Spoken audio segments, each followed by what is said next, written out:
As consumers, we buy millions of products every year, and just like us, these products have a life cycle. Older, longer established products eventually become less popular, while in contrast, the demand for new, modern goods usually increases rapidly after they're launched. Because most companies understand the different product life cycle stages and that the products they sell all have their own limited lifespan, the majority of them will invest heavily in a new product development in order to make sure that their business will continue to grow. You never want to only rely on existing products. Hold on here. Okay.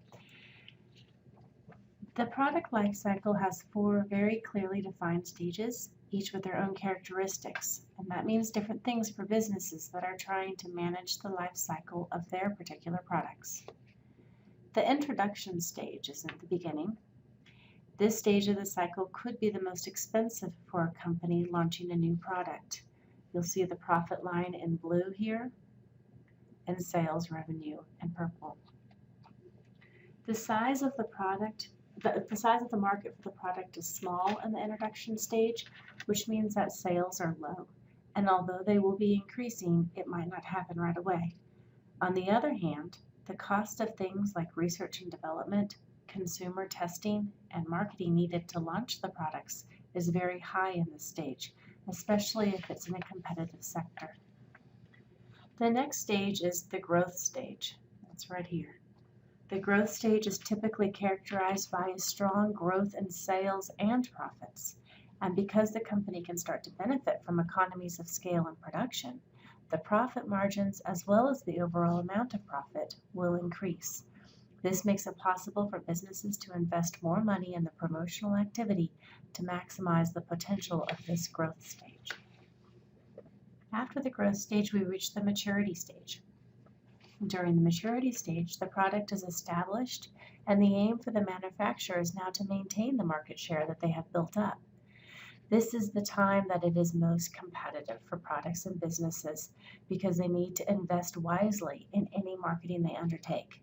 They also need to consider any product modifications or improvements in the production process that might give them a competitive advantage. After the product has matured, it reaches the decline stage.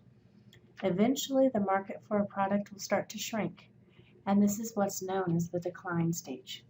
This shrinkage could be due to the market becoming saturated. This means that all the consumers who will buy the product have already purchased it.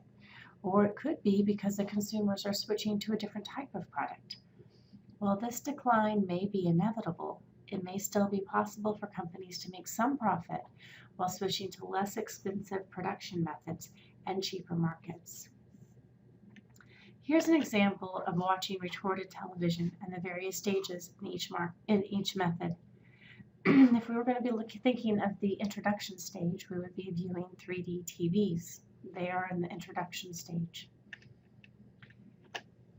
Blu-ray discs and DVRs are currently in the growth phase, while DVDs are in the maturity stage. Think to yourself, what is in the decline stage? Good old video cassettes are in the decline stage. Product of my youth, makes me sad. Anyway, the idea of the product lifestyle has been around for some time, and the idea of the product life cycle has been around for some time, and it is an important principle that manufacturers need to understand if they're going to make profit or if they're going to stay in business. However, the key to successful manufacturing is not just understanding the life cycle, but also proactively managing products throughout their lifetime, applying the appropriate amount of resources and sales and marketing strategies, depending on what stage the products are in their cycle.